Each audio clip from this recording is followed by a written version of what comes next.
week, folks, I have the honor and the privilege of interviewing Doug E. Fresh. Like I said, I can't even say that without doing a little dance or a little jig. But this week, we have the honor and privilege. Thank you so much, Doug E., for joining us. It is my privilege. It's an honor to do this with you. And like I said, it's good to put the face and the spirit together. It's nice. That's right. Everything happens in due time and happens the way it's supposed to happen. So I'm going to take advantage of this time that we have with you. As you know, when we start out our podcast, we talk about your juggle. And so I want to ask you, so you can share with us, what is your juggle? Well, my juggle, after you cleared that up for me, my juggle is in a lot of ways creating a flow between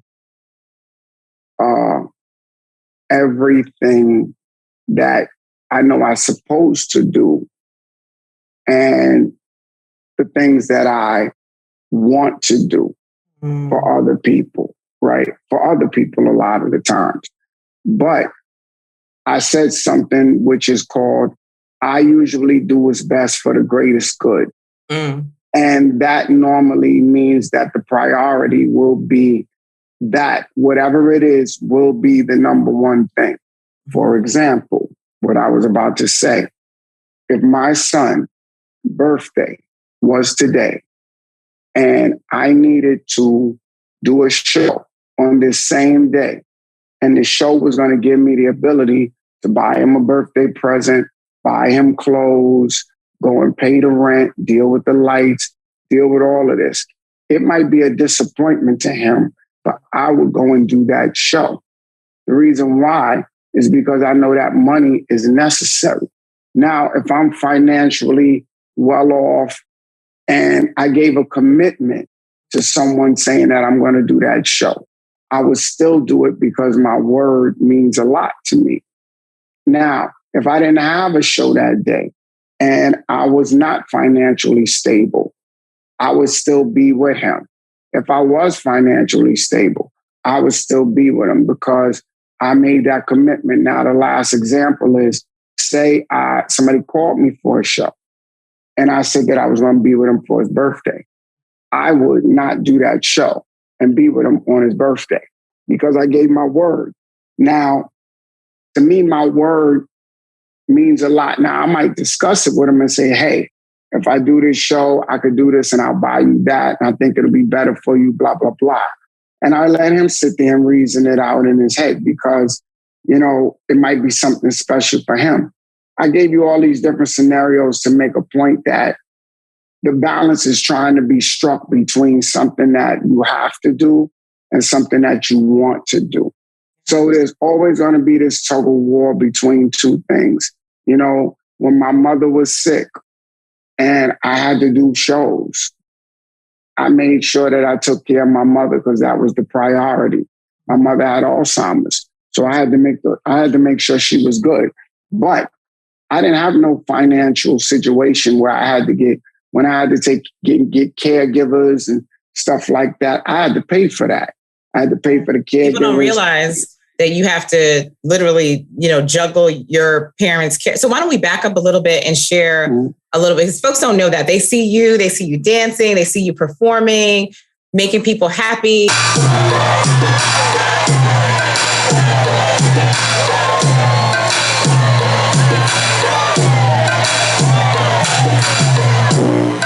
Talk a little bit around that time period when you were caring for your mom. Well, when I was caring for my mother, I was on tour. So I had to buy a custom van to take my mother with me because I know it was important for somebody to be there for her because when a person has Alzheimer's, they don't really know what they're doing. You know, they think they're doing the right thing, but they may not be. Mm-hmm. So I thought it was important for me to keep her with me and keep a team around me so that I could make her feel like she was doing the right thing while I was protecting her. Right. And while I was making sure that I was still able to stick to my commitment. One day I was performing that in an arena, sold out, 10,000 people. My mother walked on stage and nobody could get her off. So I had to perform through the whole show with my mother on the stage and act like this was a part of the show. And nobody knew it wasn't in the way that I dealt with my mother. But my mother was just in a space where she didn't know, and she was connected to me. And I knew that it was important for me to create the balance. So when we talk about Juggle again, it's about balance. You know what I mean? It's about balance. And it's about taking a minute and taking a breath and really think about what is best for the greatest good. Right. Let me tell you this last thing that's interesting. Yesterday, somebody stole my bike, right? Just yesterday, somebody, wow. Somebody stole my bike yesterday. Crazy. I'm at Harlem Hospital. I'm going in there to go and get a PCR test because I just did the Essence Festival. Right. 80,000 people, hundreds and hundreds of thousands of people. So I said, let me get a PCR test, make sure everything is good. Right. So I went to go do it. Long story short, I leave the bike right by the front door. One of the people who run Harlem Hospital came down to see me. He said, hey, is your bike good there? I said, yeah, I left it there before. I said, I'll be right back. So you didn't lock it up, you just left it right in front of the hospital? I left it there, but I had a lock on it, but my lock is in my other house in Florida. Okay. Meaning the key is. I'm with you. So now, what happened, I came out, bike was gone. I walk outside, guy said, yo, somebody rode the bike down the street over here. So I go take off, right? Getting ready to find this dude who took the bike. So in my mind, while I'm going to do this, I'm deciding how I'm going to deal with the situation when I see him, right? So what I did was I was looking, I couldn't find him. So we went, the video cameras, seeing who he is, and they're going to see if they can find him or if he's around the area, right? And I thought about it later, and I said that me running after him was an emotional reaction. Yeah, it wasn't a wise decision. And then as I walked down the block, I stopped because I said, I might have to hurt this dude, or he may have something to hurt me. Or is any of this worth the bike? Put yourself in a situation. Yeah. Right. So now, right. So now look at this now. So now I got to say, what is best for the greatest good? Is it better for me to let the bike go? Or is it better for me to chase this guy and try to find the bike and me not knowing what it is? Now, I take care of a lot of people, hundreds of people. So people eat through me. So if something happened to me, I twist my ankle, anything. That stops maybe 15 shows, which affects probably 30 families, right? And now this bike wasn't even really so significant to the degree that I had some emotional attachment. So I'm sharing this story to make the point that sometimes you got to take a deep breath, and before you react emotionally, you have to think about it. So when I thought about it, I said, I got to take full responsibility that my bike got taken. Number one, I left it there. Number two, I thought this guy was going to look after it. Number three, I left the key in Florida. Number four, I could have bought a new lock and put the new lock on the bike while I was riding around. Number five is that I could have paid somebody $5 or $10 to just stand there and watch the bike. So I started going through all of these different perspectives on what I could have done. And when I thought about it, it made me sit back and say, okay, hey, I'm really not mad about this thing because I am the reason that this situation happened. So when you learn how to take responsibility for your actions, a lot of things go away because you're not blaming nobody. You're not the victim. And when you're the victim, you cannot change nothing. Victims don't do nothing but cry and sit on the side and wait for the hero to come along. The person who's taking responsibility is having the ability to respond. So you thought about that after, though? So you already had run after the guy and then you kind of stopped in your tracks kind of thing, or? I stopped in my tracks and I thought about it and I had to evaluate it. But all of us at different moments in our lives get caught up in an emotional decision. You know, you may say something to your mother and you shouldn't have. You might do something to your kids and you shouldn't have. You know, and then when you sit back and reflect, you say, okay, well, what could I have done that would have been best for the greatest good? Should I have done this or done that? So if you take that time, if you take that breath of just going, all right, let me think about this first. And instead of letting the emotion take you over, because emotions is nothing but energy in motion. It's true. You see what I'm saying? Yeah, so you have nothing but regret. Yeah. You have nothing but regret. Now, I'm not saying that you're sitting there and pondering and wasting time. I'm saying that you sit there, you think it through, you make a decision, and you made the best decision under the circumstances that you were dealing with. Based on what you knew at the time. So when you think about the time, because there are a number of people with this sandwich generation who are not only taking care of their children, but also taking care of their parents at different, at varied degrees of like health. And so, one of the most important things is building a support system. And I think you could be a really good example because number one, super, super visible, right? So what you're going through is visible to a larger group of people. But how did you set yourself up in addition to like folks that you hired? What about like soliciting other family members? How did you manage that?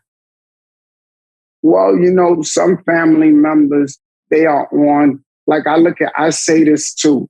I say everybody is in the process, whether they want to be or not. You are in the process, okay?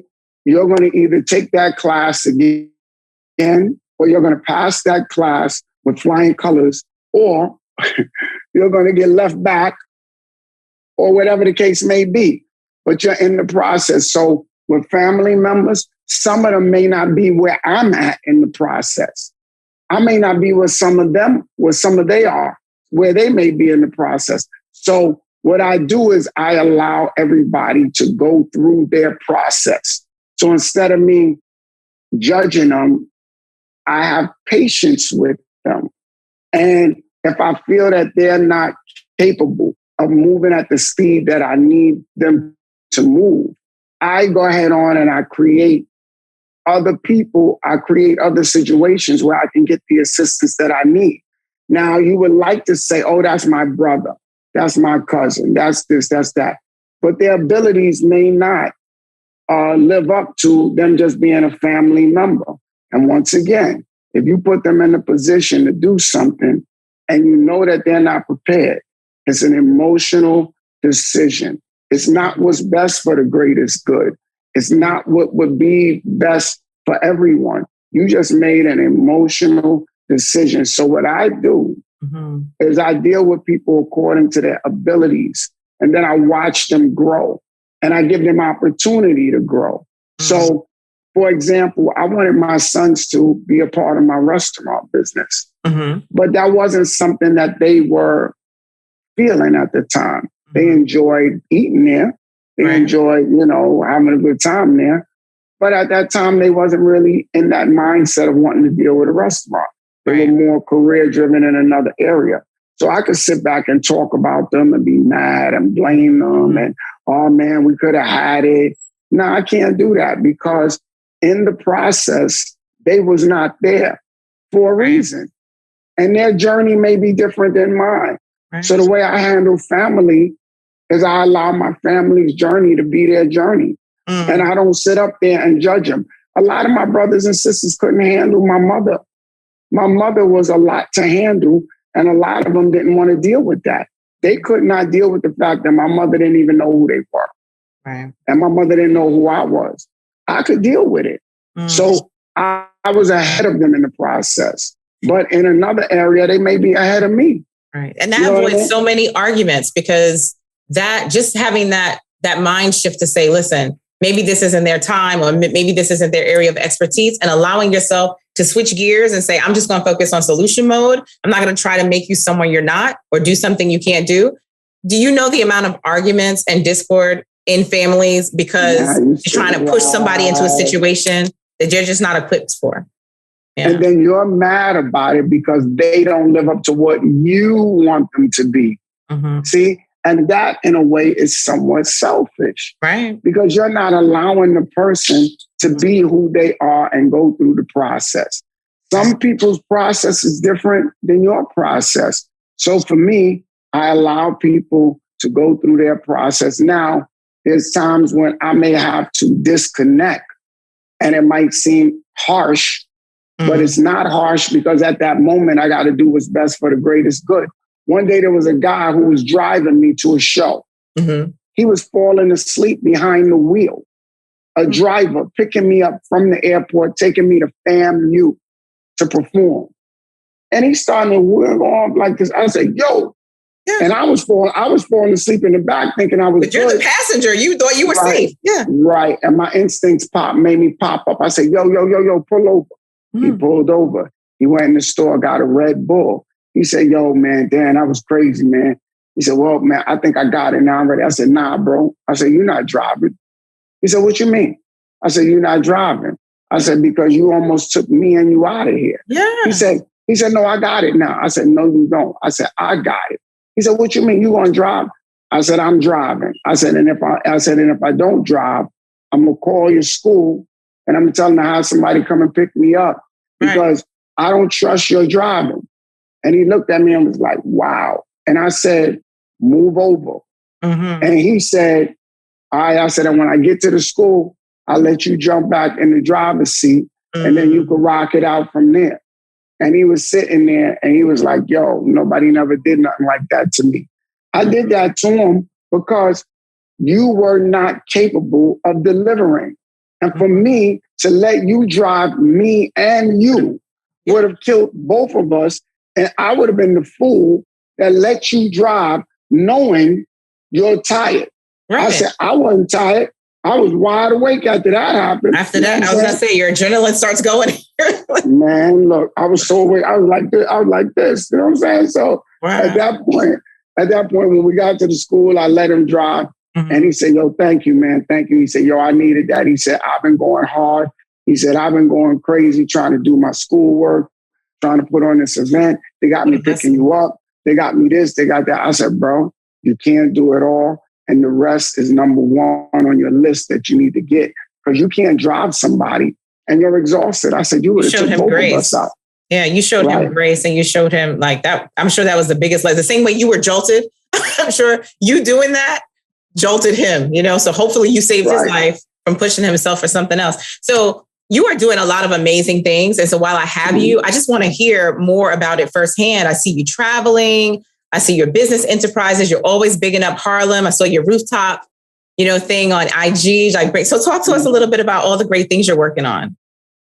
Well, I mean, the number one thing that I'm working on every day is myself. I think self-awareness, self-development, and self-improvement is the number one thing on the list. I don't care how much you got. I don't care how many buildings you got. I don't care how rich you are. If you are financially rich and spiritually bankrupt, there's a problem. So to me, I work on balance again, the juggle again.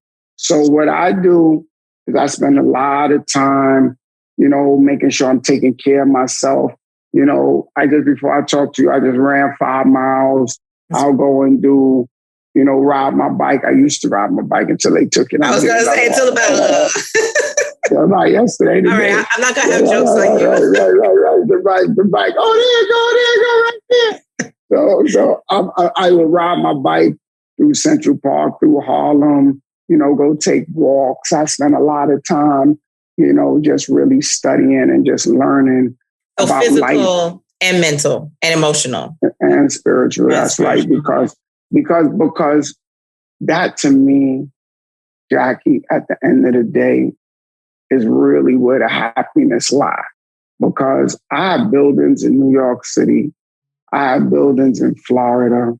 I have a farm in Costa Rica. I have all these things. But if inside my mind, I'm not right, nothing's going to be right. And you've seen it. You witnessed it in so many ways with the different artists, the meltdowns, the breakdowns that they go through, the psychological trauma, the unfortunate circumstances of our boy, R. Kelly, and a lot of what he went through emotionally, psychologically, the abuse he went through as a kid, the Will Smith situation, that occurred that shook the world, because here it is, this guy who everybody looks at in a particular day, in a particular way, just had something going on that And like day. you said, it was an emotional response. Your analogy earlier, that's a perfect example. And those are both my brothers, man. Love them to death. They are beautiful people, beautiful spirits, but they have issues too. Do we forgive each other? Because to your point, when we do give ourselves a chance to step back and think things through, the outside world doesn't give us a chance to recover the way you just explained. They don't give us a chance to be forgiven. Do you feel as Black men or just as people in general that the world allows us to mess up? I think that the world is definitely hard on us because in a lot of ways they live through us, and when they see us, they see us as people who can't make a mistake, who don't do nothing wrong, and all these different things. And it's not real. And that's why, to me, you can't get caught up in what people think about you. You have to be more concerned about how you feel about yourself and where are you in the process. Because, you might be a jealous guy and you're in the process of working on your jealousy. You might be a woman that you can't control your temper, and you're working on controlling your temper. Now that you're aware of it, you're working on it. But before, you wasn't even aware of it. So when people are looking at you and they judging you, they don't know that you're far ahead in the process, because 5 years ago, you weren't even aware that you had a temper.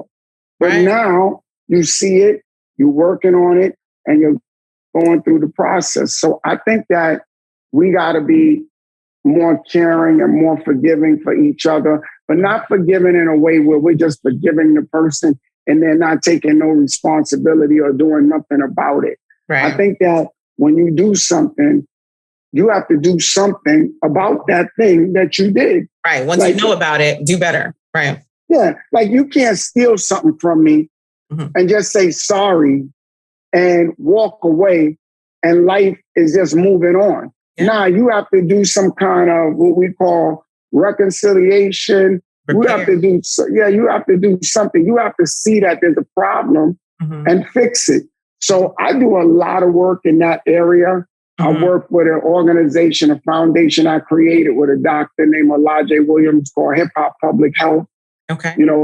Where we use hip hop to push health, and we use health to push hip hop from the perspective that, helping people with strokes, diabetes, high blood pressure, making different artists more aware of getting checkups, going to see about your prostate, going to get in a colonoscopy. If you haven't noticed it, a lot of artists have been passing away way too soon. With preventable issues that if they had just, gotten it checked out. So give an example, if you're open, of a time that was like a difficult time for you, because we see you on the come up, like, you're able to share your workout routine, how you deal with stress, your focus on wellness. But when was a time that you're willing to share that you were in a rut, and how did you get out of it to get to this point, getting out of that rut to a steady state? Well, I used to see, first thing that popped in my mind was one day me and Slick Rick separated and we went our separate ways. And I had a show downtown in Harlem. I mean, not in Harlem, but downtown. And when I had the show, it didn't go as good as I wanted it to go. To everybody else, they would have said it was a good show. I'm known for a great show, not a good show. Right. So good was definitely way below the number that I was looking for. So what I did is I was in a rut and I started walking home. I told the guys with me, I said, y'all can keep the money. They looked at me like, Joe, you crazy? I said, yeah. I said, I don't feel that I want the money because I don't feel like I deserve it, because I can't believe what was happening. So I walked all the way from downtown around 14th Street, all the way back up to 155th Street. to a place called the Rooftop. And then I was walking, and when I was walking, I was in this place where I was like, how did I let this happen? What's going on? What is this? And as I walked and as I started to kind of communicate with myself, I started to see that at that moment, I got scared. And I got scared because I thought people wasn't going to accept what I was doing without them seeing everything that they got before. Because our success was so massive that it made me, it was together. So at that point, then I said, what happened? I freezed up to me. Like I wasn't my same level of super confident, you know? So by the time I got uptown to the Rooftop, I told the guy, Gusto, I said, hey man, I want to perform. And I'm still the hottest guy in New York at the time. He's like, you want to perform? He said, what you want to do? He said, yo, clear the dance floor. Yo, he lucked out. He was like, wait a minute. Yeah. He got the stage set up. I got on. He was like, you want anything? I said, I don't want nothing. Then I went to another spot and I got on for free. And another spot and I got on for free. And then I wound up at this little after hour joint. And I got on in there. And after it was over, I said, okay, I got it now. And I got out of that rut, right? And I pulled myself out of it because I didn't like where I was at. And I had to figure it out. And sometimes it takes a minute to figure it out. Sometimes you got to read a book. Sometimes you got to talk to somebody. Sometimes you got to walk and talk to yourself. And you'll be amazed at what kind of answers you come up with. You understand? I'm telling you some real conversation. You can take a walk and just start kicking the conversation to yourself. And out of nowhere, you're going to be like, wow, I didn't even look at this. That's why I don't watch TV. You know, I don't really watch a lot of television. Like I'm deliberate. I'll watch it but literally I could be in the car and not turn the radio on for hours. I could, be in the house. And unless it's like ambient, like in the background, but you are absolutely right. Like that time with yourself, I have so much I'm thinking about, so much going on in my mind. And it's so cathartic, and therapeutic. Now, the only thing I can't believe is that you walked from 14th Street to Harlem and nobody stopped you and you were able to talk to yourself all the way down. I would have, if I saw you, I would be like, Dougie. Right. And but the catch is you get good at this. So if you see there's a crowd on one side of the street, you move to the other side. You see that? And then you stay all close by the side of the park and you just keep walking. Incognito. There you go, all the time. That's good. So I mean, that was a place for me. And, this is another thing I think is important. Mm-hmm. Sometimes people make crazy decisions in confusion. And confusion sometimes is because you got so many things going on and you're trying to do too many things. If you do one thing, finish it, then move to the next thing. One thing, finish it, move to the next thing. That is how you control confusion. But if you're trying to do this, I run over here, you run over there, and you run over here, you run over there. No, what happens is you burn yourself out and you make yourself even more confused and you hurt yourself in the process. So in order to control confusion, you have to take one thing, deal with that, then go to the next thing. Deal with it, close it out as much as you can close out, then go to the next thing. Close it out. Next thing. But if you're trying, run over here, run over there, run there. No. Yeah, and chaos begets chaos. Well, one of the things as we wrap that I got out of that anecdote that you shared about walking and then going into each, like giving them a free show, is you also got out of your ruts by blessing other people. Because like you said, you're the hottest thing out. And all of a sudden it was like, what? Look what gets thrown into my lap. That Dougie Fresh walks in and does a show and So I'm just saying what I got is that you were being a blessing to other people and you ended up kind of... And they were being a blessing to me because as hot as I was, I still know I needed something inside. Mm-hmm. Let me say that again. As hot as I was, I still knew that I needed something inside. There was something missing. So that's what you see with artists all the time. That's what you see with so many people. But most people don't have the ability to find out how to fix that. And sometimes fixing it is really, the answer is really in you. If you just take your time, be a little patient with yourself, don't expect to know everything instantly or be able to do everything instantly. If you do, you're playing yourself, because that's not how life is. You know what I mean? And then when you make a mistake, you got to learn how to forgive yourself, definitely. And I tell people this all the time. I say, the pencil is one of the greatest creations ever made, because whoever made it put an eraser at the top of it because they knew you was going to make a mistake. They knew it. So then you erase it, brush it, and you write again. Keep it moving. Amen That's to how that. life is. That's the best way. That is I can't think of a better way to wrap the conversation. Thank you so much for busting out these nuggets of wisdom for everybody. Just share a couple of things and then we'll intersperse it in. What should folks be looking out for? I mean, other than these amazing shows that you have going on? Well, I'm out to heal the world. So, meaning we've been through such trauma with COVID. It's still going on, but we're still trying to find that silver lining.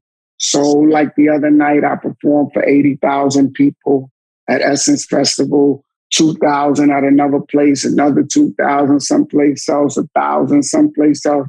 And then at the last one, it was maybe 31 people. And the promoter was out in the boondocks, and I went out there and I performed for the 31. And it was an intimate performance. But to me, it was the most important performance, because even though you're performing for 80,000 people, right, and it's a nice thing to say, I think the 31 appreciated it just as much and probably even more. So it's not always about the size of things. You know what I mean? It's about it's about the quality. And these words I say a lot too. I say it's not about the big things that people say. Mm-hmm. It's about the little things that people do. You know what I'm saying? Mm-hmm. People say a lot of big things. Oh, I got this, I do this. But the little things of just being kind to a person, sharing your spirit with a person when nobody thought you would. So those things to me carry more value than the big things. So for me, I'm going to do as much performing as I can. I got more music coming out. I'm enjoying a lot of the creative things I'm doing. What's going on in Costa Rica? Costa Rica is a farm. I got 70 acres and I'm doing it with a collective group. And what we're doing is we're out there making sure that we're doing things on a much more natural level. I'm setting it up so I'm going to have people fly out there, see the beauty of Costa Rica, the rainforest, eat stuff on a natural level, drink stuff on a natural level, kind of heal yourself. So that's what's up with Costa Rica. It's going to be a place where a lot of people, I'm planning on taking people out there. Maybe you may want to come. I was going to say, I'm starting to feel and hear the real Juggle retreats, wellness retreat. Right. We got to keep that Juggle going. Retreat. That's kind of nice. Juggle retreat. Whoa. That's right. The real Juggle goes on to a retreat to Costa. I'm all for the travel. Jackie's Juggle retreat. That's what I like. I like that. I just have one last thing to add. I can rap, right? I'm just saying. I didn't know that. I don't rhyme. I just wanted to say that because rock gifts. So what So listen, when I became a partner with Ernst & Young, global firm, they had this event, and this is 2017, 18, and they say, come up and do your acceptance speech. And so I literally rapped my entire acceptance speech. And first of all, there aren't a lot of Black partners. And then for me to get up there and rhyme. But anyway, I just wanted to say that I killed it. They were like, oh my God, you killed it. But I'm just saying that because I have a lot of friends who are like, no, you didn't. Talk to Dougie Fresh and tell him that you can rap. So I just had to do it for the record. Look, and I know you didn't mean rap packages and nothing like that. Oh man, come on. You didn't give me the benefit of the doubt. No, I got it now. I'm going to let you get away with that because, I'm originally from Brooklyn. So the fact that you started out a story telling me that you put a bike and you didn't lock it up, I'm like. Right. I lost on that alone. It's all your Florida time. You forgot. I think so. And you know what? I started to get a little too relaxed. You know that?